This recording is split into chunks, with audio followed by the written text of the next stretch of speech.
Hey, what's up mga kabulkit? Kumusta kayo dyan? Kumusta ang inyong mga negosyong vulcanizing shop? Katiwa-tiwala ka ba? O dapat ka bang pagkatiwalaan? Kasi mga kabulkit, dahil sa tiwala, lumago ang aking vulcanizing business. Pero bago ang lahat, kung ngayon lang tayo nagkita, ako nga pala ang inyong kapwa kabulkit, Jeremy Milano Enciso. At 9 na taon na rin po akong nagmamay-ari ng isang vulcanizing business. At bago ko simulan itong ating topic tungkol sa tiwala, kwentuhan ko muna kayo. Nung magsimula ako ulit, 2015, ng aking vulcanizing business, talagang mano-mano. Wala akong magandang kagamitan, at ang isa pa, wala akong mga paninda. Tulad ng interior o gulong.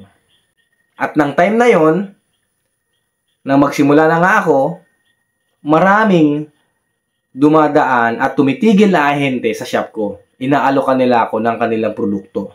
Kaso nga lang, wala pa akong sapat na pera ng time na yon. Kaya ang lagi kong sinasabi sa kanila, boss, wala pa po akong pera. Pero kung papayag kayo, iwan nyo na lang muna yung produkto nyo dyan. Then after 1 month, kung ano yung mabenta, yun ay bibigay ko sa inyo. Kaso, ang reply niya sa akin, Boss, may business permit ka ba? At ang sagot ko naman, wala pa boss eh. Meron lang ako barangay business clearance. Kasi nung time na yun talaga, hindi ako kumuha ng mga permit na mayor to BIR. Wala ako niyan. DTI nga, wala din ako. Kaya ganun, maraming ahenteng dumaan, tumigil, nag-alok, pero hindi ako napagbigyan sa ganong kagustuhan ko na after a month ako magbabayad. Kaya matagal din na ganon ang sitwasyon ng shop ko. Umaasa lang talaga ako sa papasok na customer. At yun, kahit paunti-unti, medyo nakakaipon-ipon na, pero kulang pa rin. At dito na nga magsisimula itong ating topic na tiwala. Dahil meron isang ahente ng gulong na tumigil sa shop ko at nag-alok din ng kanyang produkto. Interior, langis, recap na gulong, at related na produkto sa vulcanizing shop at motorcycle spare parts. Yun nga, nagkausap kami at sinabi ko sa kanya na kulang pa ang aking pera para makabili ng mga produkto niya.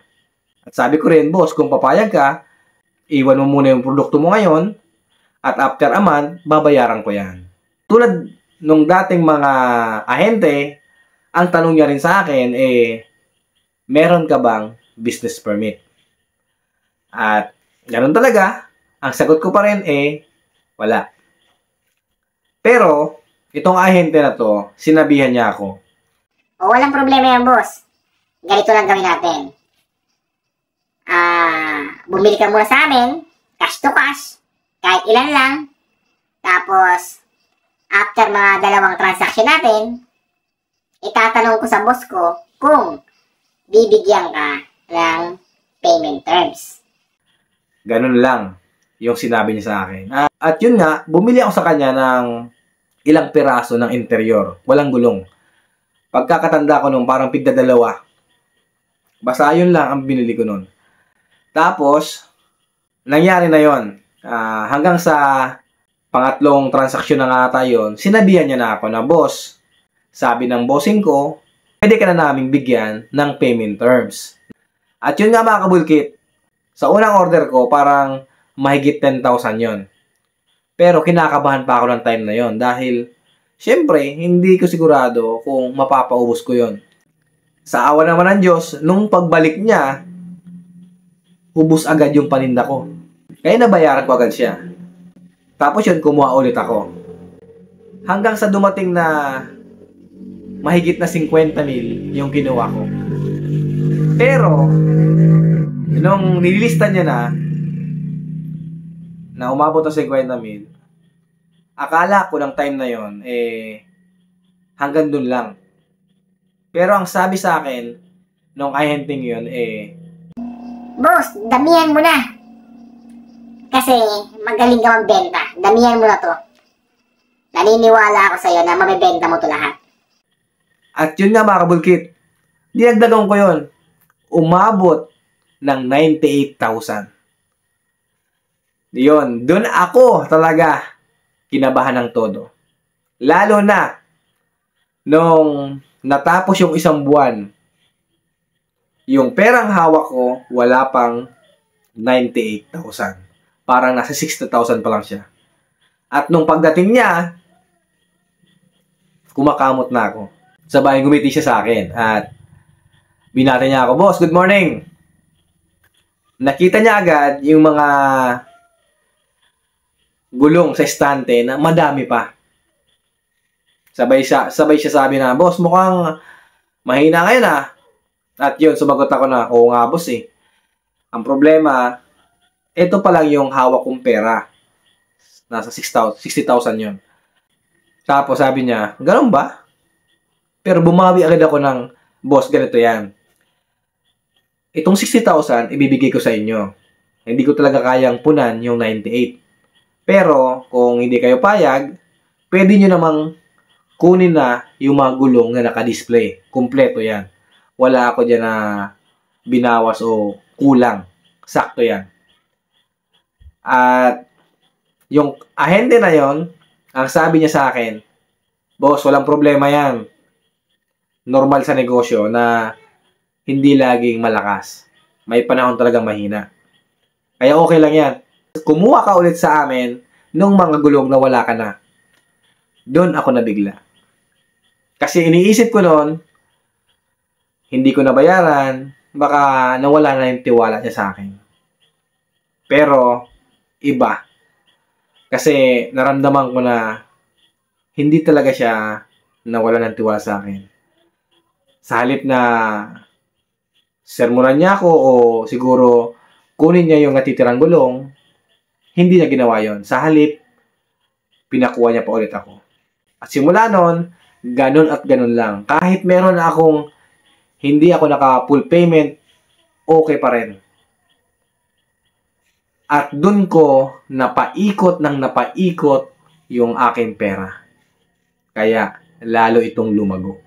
Hanggang sa hindi na lang gulong interior ang binibenta ko. Meron na akong langis, bearing, yung mga fast-moving product sa vulcanizing business. Kaya nung medyo maganda na ang naiipon kong pera, kumuha na rin ako ng kumpletong permit para kako dun sa mga ahente ng iba't ibang klaseng produkto para mabigyan din nila ako ng payment terms. Kaya para sa akin mga kabulkit, napakalaking halaga na may tiwala sa atin ang tao. Kasi siguro kung hindi ako tiniwalaan nun, hindi ko alam sa panahon ngayon kung sana ako.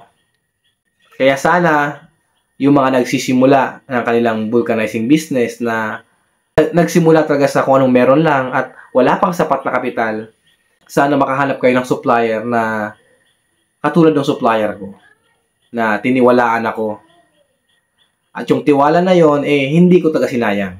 Pinahalagahan ko yon hanggang sa eto na, medyo gumanda na kahit papaano ang kalakaran ng aking negosyo. Tulad nga ngayon mga kabulkit, nagpapasalamat akong lubos sa inyo dahil sa mga umorder ng produkto sa amin, impact wrench, panikwat, tire changer, at kung ano-ano pang produkto na bayad muna bago padala. Salamat sa tiwala nyo. Kasi sa panahon ngayon, napakadami ng scammer. At mahirap talaga magtiwala. Pero ako, tiniwalaan nyo. Kasi ang hirap. Isipin nyo naman usong-uso na ngayon ang COD o cash on delivery. Pero ako, payment first muna o bayad muna bago padala. Pero madami pa rin sa inyong tiniwalaan ako sa ganong terms ko. Kaya hindi ko talaga sisirain yung tiwala nyo sa akin. Meron nga malalaki pa ang pinadala. Hindi nagdalawang isip. Shout out doon sa taga Ilocos Sur. Inabot ata yun ng... Basta malaki yun. At tinanong ko siya, sabi ko, Kabulkit, may tiwala ka ba sa pagmumukhang to?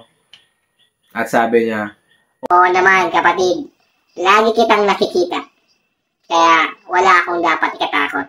Nasa iyo na lang yan kung lulukuhin mo ko, iskamin mo ko. Pera lang yan, madaling makuha. yun mga kabulkit ha. Tama yung sinabi niya, pera lang yan. Pero yung tiwala, nako, ang hirap na nun ibalik. Kaya hindi ko sasayangin yung tiwalang binibigay nyo sa akin. Maraming salamat. Pagpasensyaan nyo na yung boss ko ngayon, medyo mahataga dahil meron akong sipon. Nung mag-deliver kasi ako ng tire changer, naulanan ako. At yun nga mga kabulkit, kung wala pa kayong community na nasasalihan at plano nyong magsimula ng isang vulcanizing business, iniimbitahan ko kayong sumali sa aming grupo na binuo ko, Vulcanizing Group of the Philippines, na kung saan marami kayo dyan matututunan kasi marami tayo dyan kapwa kabulkit na nag-share ng kanilang technique sa pagbubulcanize. At sigurado ako na pag kayo pumasok dyan, sana makapag-share din kayo ng inyong kalaman. Kasi mga kabulkit, naniniwala ako na kapag tayong mga kapwa kabulkit nagbibigayan ng kaalaman, nagtutulungan, maiiwasan natin yung posibleng pagkalugi ng ating mga negosyo. Kaya sumali po kayo dahil sigurado ako marami kayo dyan matututunan.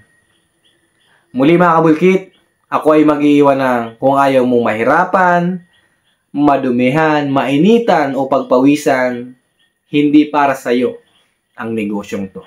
Bye-bye mga kabulkit!